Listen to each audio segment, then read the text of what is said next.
M Solutions and ODG Consultants. He has 20 years of experience of working in the corporate career, spanning at least 10 to 15 different verticals. Uh, he is currently into HR development, organization growth, and transformation consultant, working under the banner of the ODG Consultants. Okay, he is going to talk to us on building a happy organization through performance management. building a happy organization through performance management. Welcome, Chaudhary.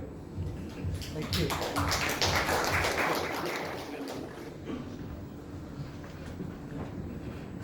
So this is what moving the slide.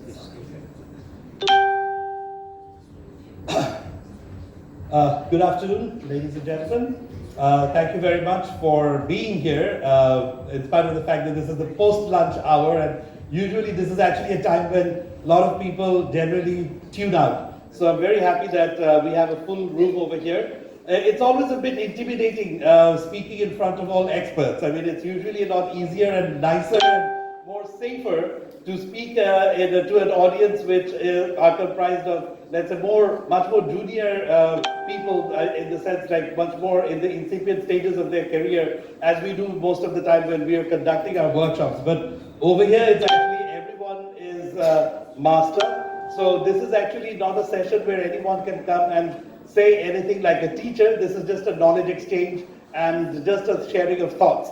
So that's exactly what I intend to do, and I want to make this very interactive from the very beginning. So what we would do is keep it open for questions and comments throughout the session. So if there is any point where you feel that you would like to ask me a question, or if you want to throw in a remark, please feel free to do that. So the title of my presentation is Making a Happy Organization Through Improved Performance Management. A lot of the times I hear that performance management is something that people are often a little bit scared of, because performance management helps to identify the people who are having lapses in their performance, and sometimes it is something that creates pressure upon people. And therefore, a lot of times people think that performance management is something that is contradictory to creating happiness. But I just want to try and dispel that myth, and I want to show that a good performance management system goes a very long way in actually building a happy and successful organization.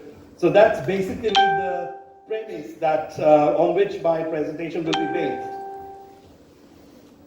So yes, who am I? A little bit about myself, it's already been said. So I've got 20 years of corporate experience in various sectors. I've also worked in banks like HSBC. I've done a lot of training work for United Nations, and also at Telenor office in Bangladesh, Grameenphone.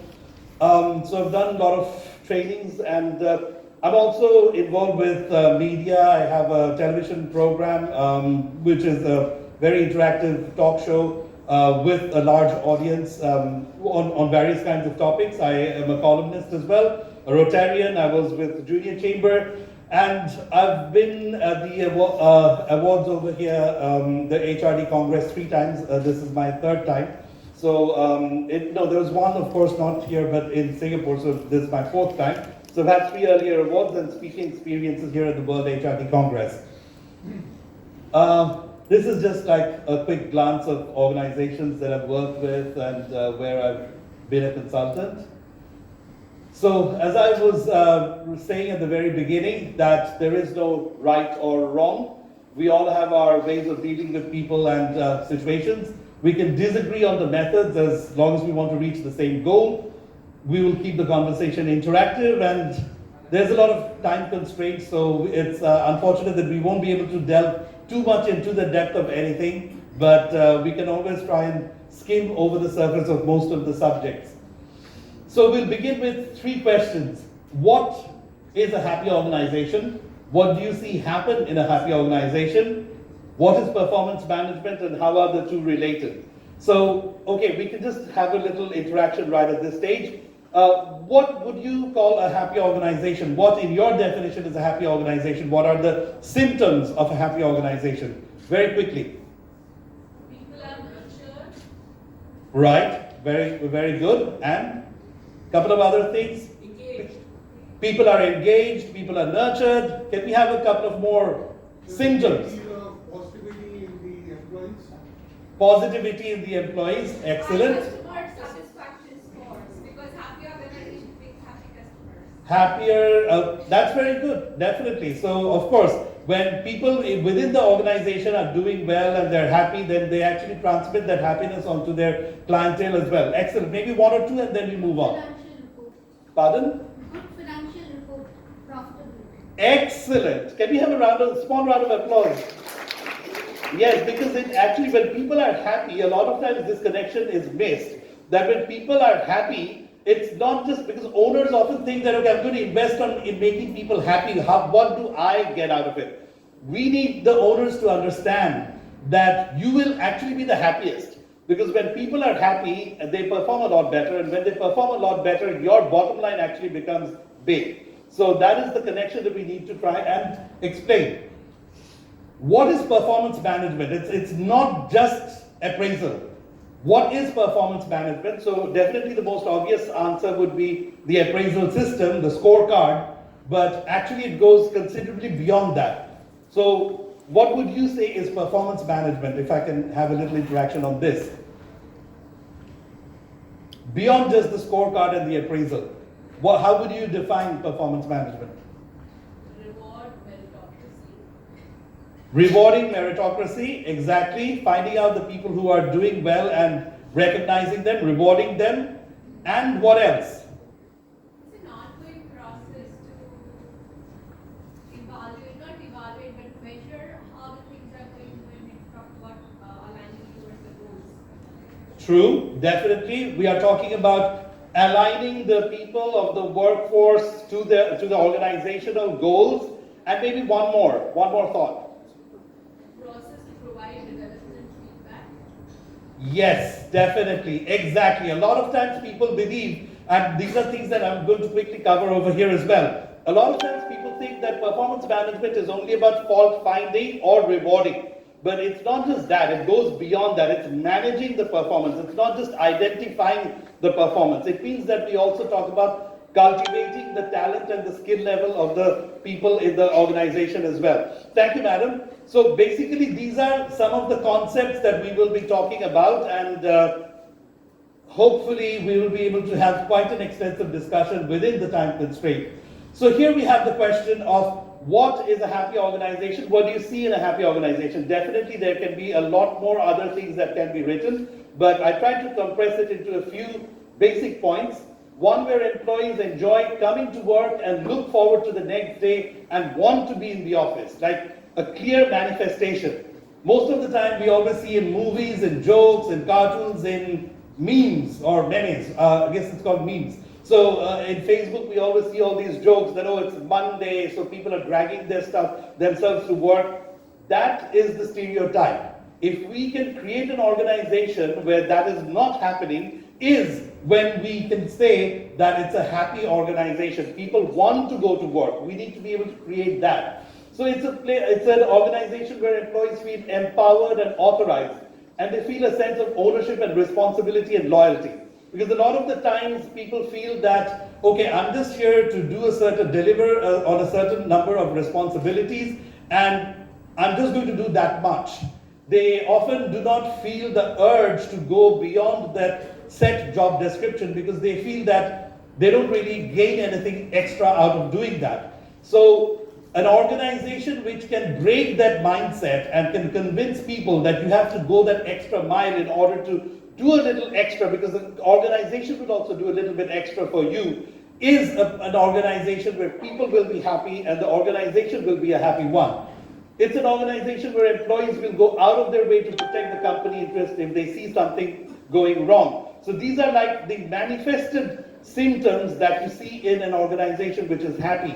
So the points have been written from that perspective, where employees feel that their future is secured and that the company will take care of them. Like when surveys are done, places where people are considered to be happy are usually the places where people feel it's not just about rewards on the go, but where they feel that they have a long-term sustainable future.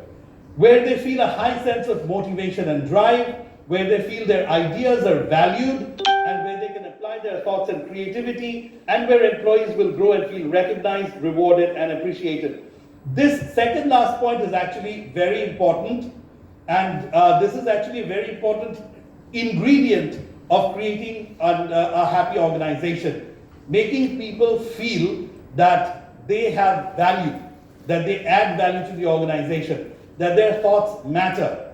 A lot of the times, unfortunately, the persons who are at the top managing all the divisions, and definitely the board level, often has a very top-down approach where they feel that the ideas that they are disseminating are the ones which are the best.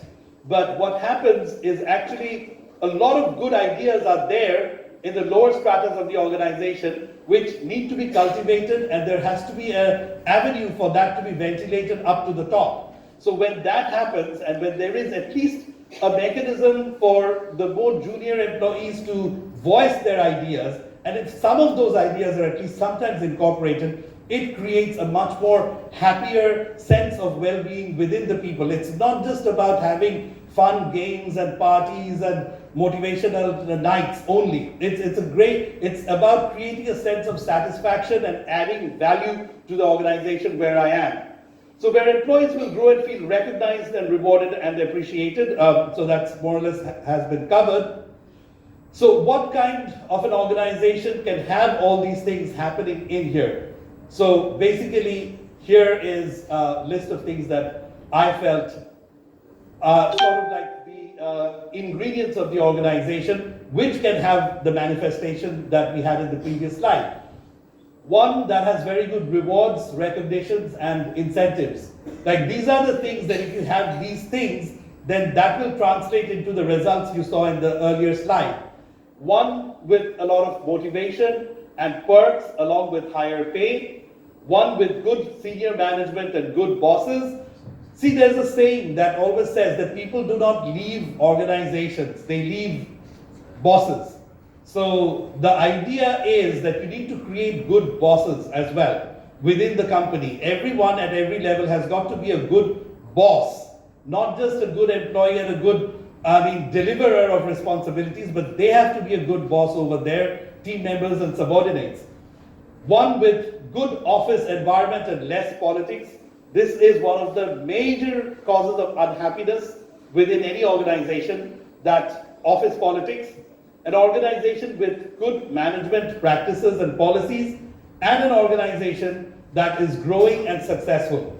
That is very important, because if the organization itself is not doing well, if it is financially not in a good position, then the organizational culture is also not going to be nice. Everybody will be in a tense situation. So these are sort of like the attributes that are required to be plugged into an organization for us to be able to build the happiness that we saw in the previous slide.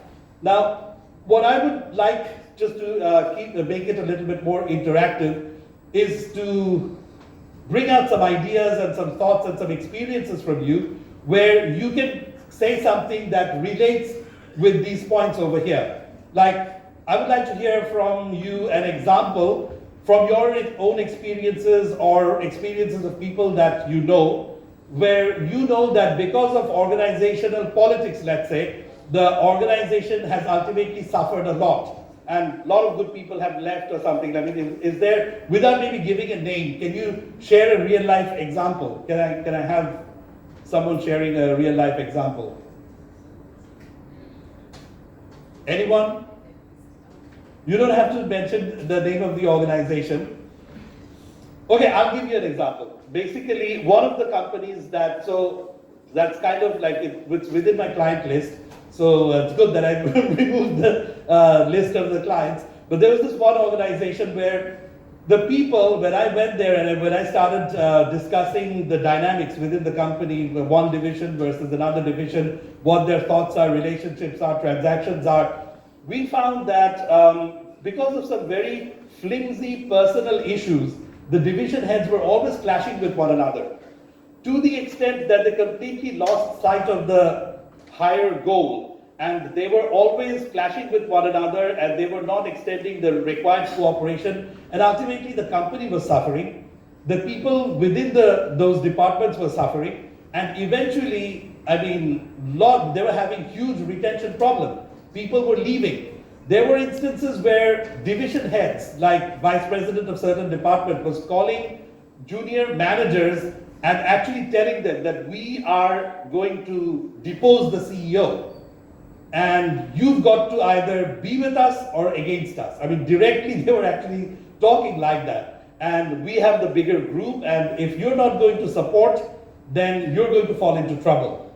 And that person was a very high performer, but that person, when threatened in this manner, after 2 or 3 months, felt that the pressure got so high upon that person because he wasn't actually siding with any group, so that person had to leave. And that was actually very bad for that organization. So these are some of the things that I have myself seen happen. So it creates a lot of unhappiness for individuals, for people, and for the organization.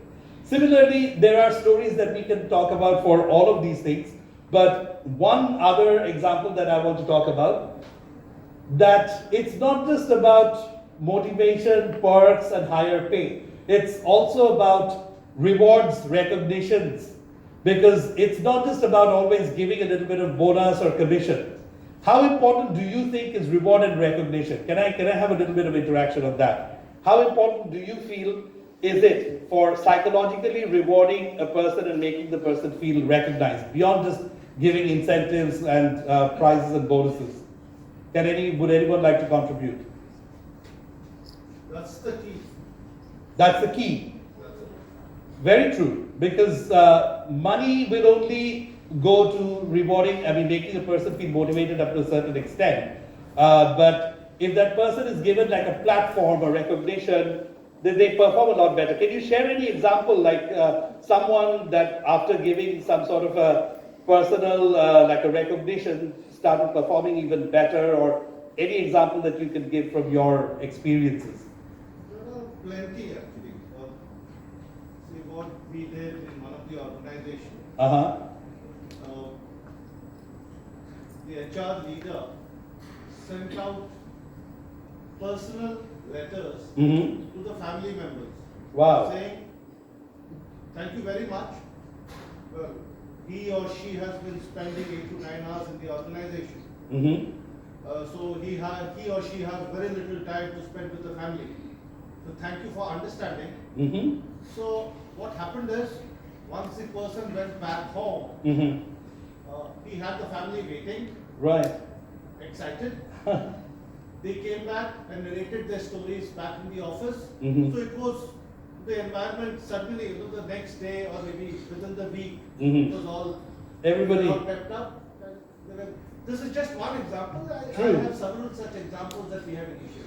Great, great. Can we have a little round of applause for sharing a very nice example? And see, this is learning. If some of you can go back and do that in your organizations. Thank you for contributing a very good idea. So what is more important is the timely rewards and recognition. Now, most of the organizations have rewards and recognition programs. It's a timely recognition that was. Timely, that's a good word. I'll definitely incorporate it. Pat on the back at that very moment by a manager. True, true. It's not only just about getting these kinds of rewards. Right. Yeah, even feeling that one's own boss is actually, being nice to someone is definitely something that makes a person feel much better. So basically, all of this can happen in a company that is run well and managed well through excellent performance management, where everyone knows what they're supposed to do and doing it well, which is the core essence of performance management. I'll just quickly rush through a couple of more slides and we're done. The key steps of effective performance management, since I've already got a tap on the glass, so I'm going to rush now. So basically, the effective performance management is about identifying everyone's responsibility areas and role expectations, having clear understanding of the processes and the standard operating procedures for all of these steps, having clear KPIs for all of these processes, having smart targets for the KPIs, having an evaluation system that measures the achievements and also the human qualities of the person, not just related with the technical work that's being done, having clear rewards and incentives and recognitions assigned for various levels of performance, continuous learning and improvement, multidimensional regular evaluation and appraisal, assistance and coaching and training where it's needed. So performance management, what I was actually saying earlier, a lot of the times people make the mistake of thinking that it's just about having an appraisal done at the end of the year, or at most a 6-monthly appraisal followed by another 6-monthly appraisal, where someone is only just writing down some things that another person has got to improve upon, and maybe having a decision of whether the person gets a promotion or probation. But that is not what performance management is all about. It's about managing that whole person, managing all the people. So by managing everybody, when you can manage everyone and the work that they're doing a lot better, and you can make sure through that managing that they are doing the work that they're supposed to do, doing it in the way that they're supposed to be doing it, then the comprehensive result that comes out of the total workforce is a lot better. That makes the organization perform a lot better, and all of these things happening, the right kind of perks, the right kind of appraisal, all of this helps to create a much more happier environment. And definitely along with all of that, definitely all the motivational activities, the perks, the parties, the fun nights, and all the weekends, the picnics, all of these things definitely are there. And of course, we have to have the modern concepts of designing the office in a friendly manner, having pool tables, having all kinds of sports facilities, as much as the office can afford. And so basically this is just a slide where I'm not going to go through all the boxes, that these are all different areas where performance management helps to actually tweak, adjust and tighten. This is like the engine of your car. So it's like each of these parts, if you're managing the organization well, each of these segments can get tightened up. And when every bit gets tightened up, the overall comprehensive performance of the total vehicle becomes a lot better.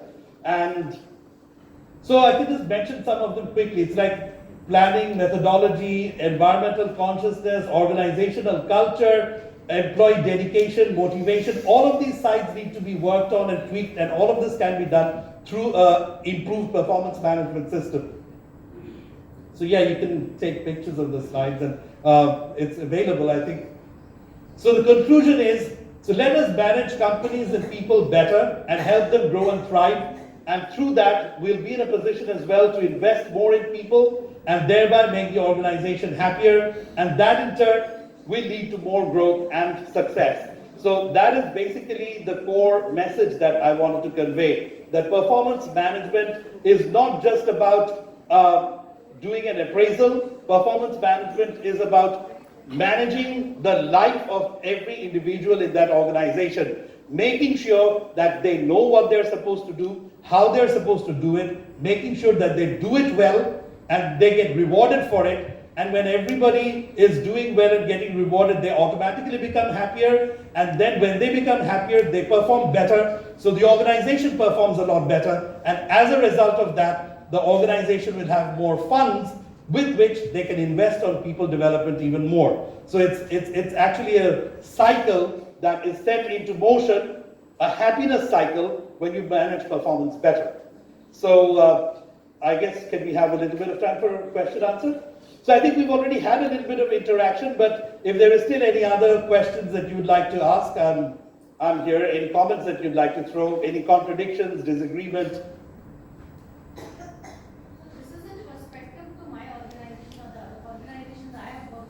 Which is large scale. So we are impacting thousands of people.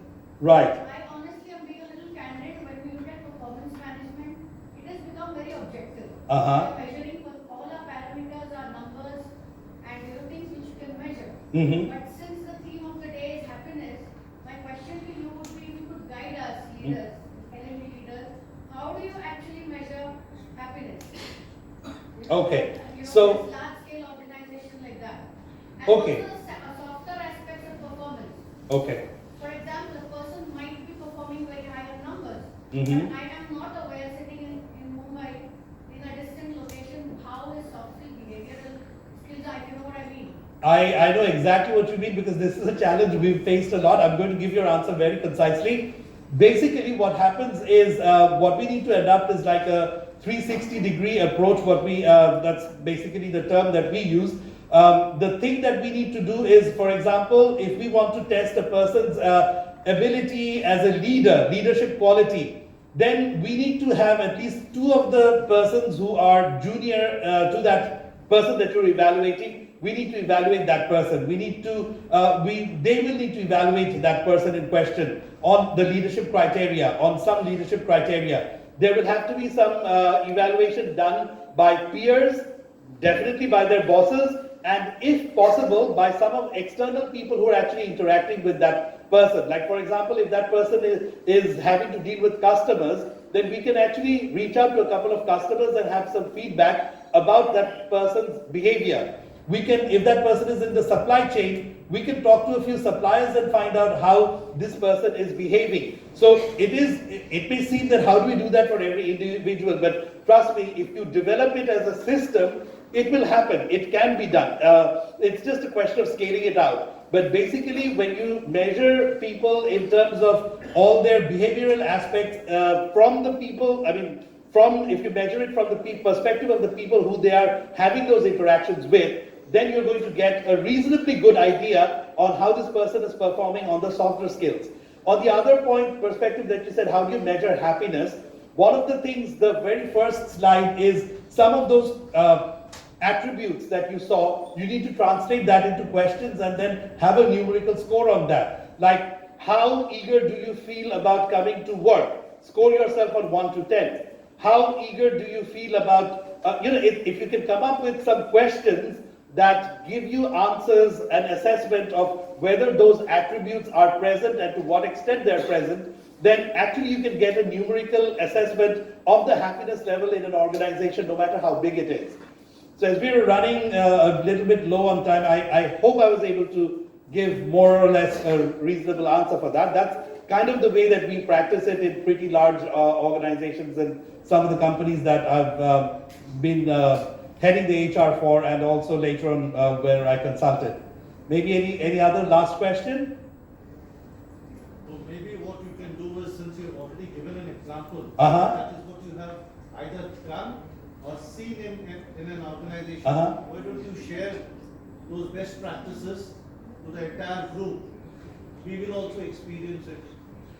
I guess, yes, definitely there's a constraint of time, but I gave the little... Not right now. Of course. Share it through a mail. Oh yes, definitely, I will. I'm available on LinkedIn, Chaudhary Quaseed. You can find me on LinkedIn. And of course, I hope that Dr. Bhatia can create a network where we can all find each other. And I think that way we can all learn from one another and be in touch. Before I wrap up, I want to thank Sir, thank you so much for allowing me to speak, because actually I just realized that I have to be in the seaside lawn after this. So thank you very much for that. And thanks a lot to all of you for being a wonderful audience, and actually for being so interactive as well. And special thanks to you, sir, and madam, and two beautiful ladies over here for giving a lot of inputs and helping to contribute to making the session also very interesting. Thank you so much. And a bigger round of applause to all of you. Thank you very much.